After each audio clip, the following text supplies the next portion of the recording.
kadang lagi podang lagi sini iperkat yang ngahayu luti karwa percang open huniaga kayong kesen di barciangan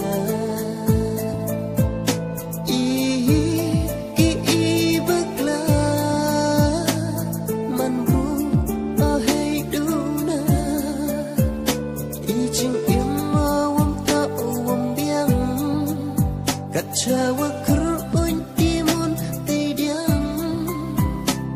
lada emat suacisi penuh yang akaluti wabah yo yo biang ngeki ikmen cirup